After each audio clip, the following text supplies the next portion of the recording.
Welcome to my channel. स्वागत है आपका। हेलो दोस्तों, स्वागत है आपका आपके अपने चैनल में। कैसे हुआ तिब्बत पर चीन का कब्जा। सो रही थी दुनिया, तब भारत ने दी थी लाखों तिब्बती नागरिकों को शरण। अगर हम बात करते हैं ना, तो देखा जाए तो तिब्बत के लोगों की आस्था बौद्ध धर्म में है। बाय डिफ़ॉल्ट उस समय यह बुद्धिस्ट मेजॉरिटी वाला देश था। चीन में हुए गृह युद्ध में कम्युनिस्ट पार्टी की जीत हुई और जिसकी लीडरशिप माओ जेडोंग के पास थी। कम्युनिस्ट पार्टी अल्टीमेटली बोल सकते हैं कि चीन के डिसीजन लेने की पावर, चीन में जो भी डिसीजन होता, जो भी कार्य होगा उसके डिसीजन लेने की पावर अब माओ जेडोंग के पास चली गई। गृह युद्ध के बाद ये सत्ता में आए माओ जेडोंग। अब इन्हें जनता को भी दिखाना था, चाइना की जनता को भी दिखाना था कि यह एक देशभक्त है। तो इन्होंने तिब्बत पर कब्जे के लिए और उस पर अटैक करने के लिए एक प्लान किया। इधर जो है ना यूएस की बात की जाए तो यूएसए और क्या कहते हैं यूके, फ्रांस, सब फर्स्ट वर्ल्ड वार सेकेंड को देख करके लड़ करके थक चुके थे। अभी किसी और युद्ध में इन्वॉल्व नहीं होना चाहते थे और इसलिए इन्होंने चाइना की पॉलिसी को देखते हुए, तिब्बत पर जो चाइना की पॉलिसी है देखते हुए भी आंखें बंद कर ली। और रही बात भारत की, देखा जाए तो भारत के नज़रिए से देखा जाए तो जस्ट भारत अभी आज़ाद हुआ था, बंटवारे के जख्म अभी भरे नहीं थे, जिसका फ़ायदा चाइना ने अच्छे से उठाया, वर्ल्ड और इंडिया का। और 1949 में माओ के नेतृत्व में तिब्बत पर कब्जे के लिए सेना भेजी। 1949 से शुरू होता है तिब्बत और चाइना का संघर्ष।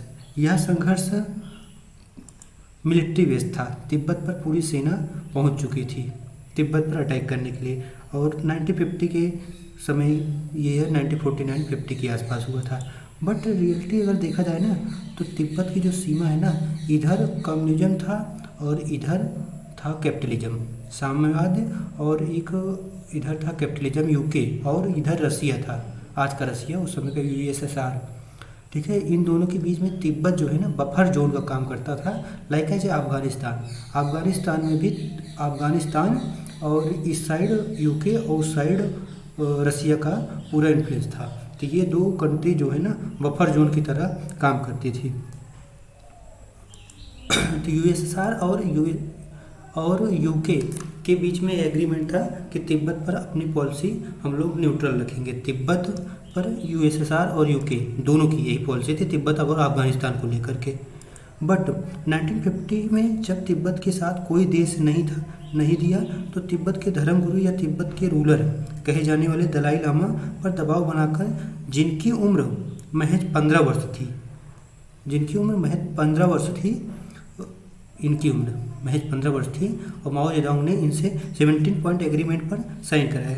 ठीक वैसे ही जैसे कहा जा सकता है प्रथम विश्व युद्ध के दौरान, वर्ल्ड वार जब हुआ था, यूएस, यूके और फ्रांस ने जर्मनी के साथ संधि की थी, एक तरफा संधि, मतलब सारे डिसीजन एक तरफा थे। उधर यूएस, यूके और फ्रांस ने डिसीजन लिए थे कि किस संधि पर हस्ताक्षर करने, इधर माओ जेडोंग ने, चाइना की तरफ से रूलर ने डिसीजन लिए थे कि दलाई लामा को क्या साइन करना है। और इस तरह तिब्बत पर चीन का कब्जा हो गया ऑफिशियली तौर पर तिब्बत पर चीन का कब्जा हो गया। तिब्बत पर चीन के कब्जे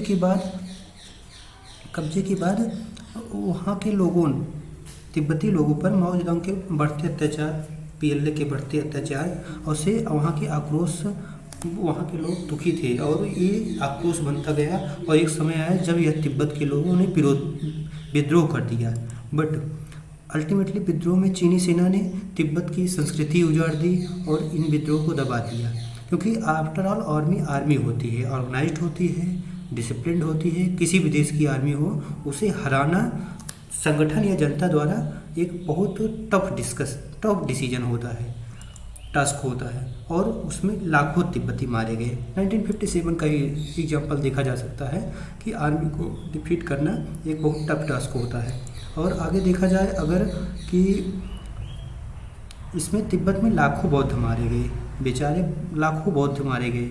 यहाँ तक कि इसमें तिब्बत के प्रमुख खुद इस बात को एडमिट करते हैं कि चाइना ने लगभग 12 लाख तिब्बती बुद्धिस्ट को मार दिए, जबकि चाइना का वर्जन 2 लाख का है, बट 12 लाख अप्रॉक्सीमेटली इनके मारे गए हैं, जिनका वर्जन जहाँ तक है मैक्सिमम सही है। जहाँ तक बात यह सच तो है ही, कंफर्म है कि ये प्रत्यक्ष ये देख चुके थे कि तिब्बत पर जैसे नरसंहार हुआ था।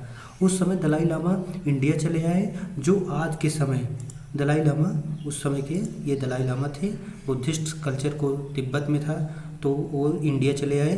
और आज भी ये इंडिया के इस क्षेत्र में जो है ना, हिमाचल प्रदेश में धर्मशाला, हिमाचल प्रदेश की राजधानी है, वहीं पर रहते हैं और यहाँ पर तिब्बत एग्जाइल गवर्नमेंट चलाते हैं। और रही बात तिब्बत के महत्व की, तो देखा जाए तिब्बत प्राकृतिक रूप से संपन्न क्षेत्र है। यहाँ पर इतना क्लीन इन्वायरमेंट है कि आज भी लोग अगर चले जाए, कोई जाता है तो उसकी एवरेज एज 10 ईयर इंक्रीज हो जाएगी, ऐसा लोगों का मानना है। तिब्बत में बहुत से खनिज पदार्थ हैं, मिनरल्स हैं। और तिब्बत का सबसे बड़ा पठार, वर्ल्ड का सबसे बड़ा पठार, तिब्बत का पठार इसी तिब्बत क्षेत्र में है। तिब्बत का अगर देखा जाए ना, ये तिब्बत को देखा जाए ना तो 12 लाख स्क्वायर किलोमीटर इसका क्षेत्रफल है। सबसे महत्वपूर्ण बात ये है ना कि तिब्बत पर कंट्रोल होने की वजह से, चाइना का कंट्रोल होने से, भारत की कई नदियों का पानी चाइना जो है ना अब ड्रॉप करने की कोशिश कर रहा है, कंट्रोल करने की कोशिश कर रहा है। जैसे ब्रह्मपुत्र, सिंधु इत्यादि नदियों का पानी अब इस पर डैम बना रहा है जिससे इनको कंट्रोल कर सके। हालांकि इसमें टाइम लगेगा, लेकिन अब वो करने में शुरू कर दिया है। भारत और चीन के तरीके अलग अलग हैं तिब्बत की पॉलिसी को लेकर। चाइना की पॉलिसी, फॉरेन पॉलिसी जो है अभी देखा जाए ना, तिब्बत को लेकर क्लियर है।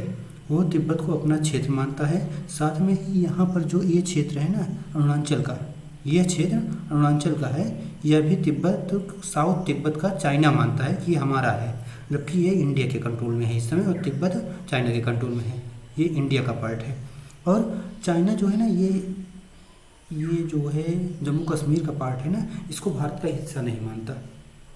और इंडिया की पॉलिसी देखा जाए ना तो इंडिया की पॉलिसी क्या है, इंडिया के नेताओं की पॉलिसी बोली जा सकती है, हिंदी चीनी चीन, भाई भाई तिब्बत चीन का हिस्सा है, ये पूरा पार्ट चीन को मान लिए।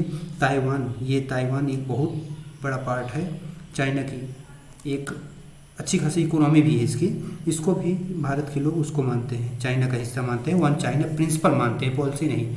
डिफरेंस होता है, वन चाइना प्रिंसिपल और वन चाइना पॉलिसी में डिफरेंस है, किसी और वीडियो में बताएंगे।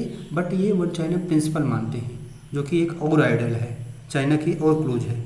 चीन के लिए इस मामले में, चीन के किसी भी मामले में, इंटरनल हो या एक्सटर्नल, इंडिया के पॉलिटिशियन या इंडियन गवर्नमेंट दखल नहीं देना चाहती या बसती है। हाँ, अगर इंदिरा गांधी के बारे में देखा जाए तो यह कहा जा सकता है कि इंदिरा गांधी, जिन्होंने चीन को उसकी औकात बताई थी, और सिक्किम, भारत का ये क्षेत्र सिक्किम था, जिसको 1975 में इंदिरा गांधी ने अपने अंदर मर्ज कर लिया, इंडियन टेरिटरी बना लिया। लेकिन अदर गवर्नमेंट को देखा जाए ना, चाइना की पॉलिसी में चेंज नहीं हुआ यार। चाइना में इतना सॉफ्ट होने की वजह से चाइना ने 1962 इंडिया चाइना वार हुआ था, चाइना की तरफ हम इतने सॉफ्ट थे। बट समय बदलेगा।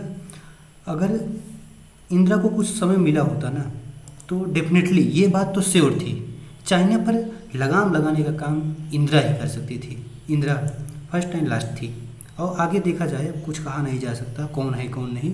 बाकी इंडिया की पॉलिसी क्या होनी चाहिए, अगर ये देखा जाए तो इंडिया और चाइना को लेकर ना बॉर्डर टॉक होनी चाहिए। और बॉर्डर टॉक में अगर चाइना इधर उधर कर रहा है, हिंदी चीनी भाई भाई की जगह ना हिंदी चीनी बाय बाय कर लेनी चाहिए, कंप्लीटली तौर पर छुट्टी कर देनी चाहिए, पूरी तरह से रिस्ट्रिक्शन होना चाहिए।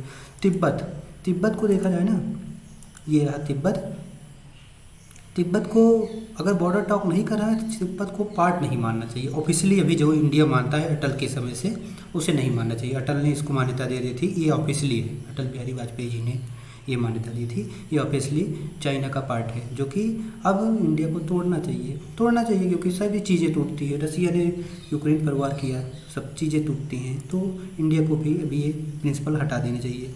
ताइवान को अब इंडिया को ऑफिशियली कंट्री मान लेना चाहिए। ये ताइवान जो है ना, इसको ऑफिशियली कंट्री मान लेना चाहिए।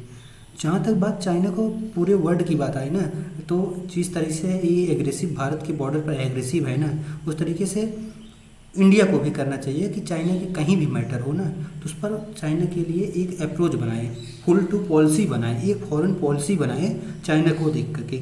जिस तरह पश्चिमी वेस्टर्न कंट्री डेमोक्रेसी को लेकर एक पॉलिसी बनाती हैं, किसी भी कंट्री में अभी डेमोक्रेसी का अगर प्रॉब्लम हो रही है, पश्चिमी कंट्रियाँ डेमोक्रेसी पर तुरंत एक्टिव हो जाती है। ठीक इंडिया को भी अपनी पॉलिसी एक रखनी चाहिए चाइना को लेकर के, क्योंकि चाइना आने वाले समय में थ्रेट है, पाकिस्तान नहीं, चाइना थ्रेट है। थैंक यू, जय हिंद।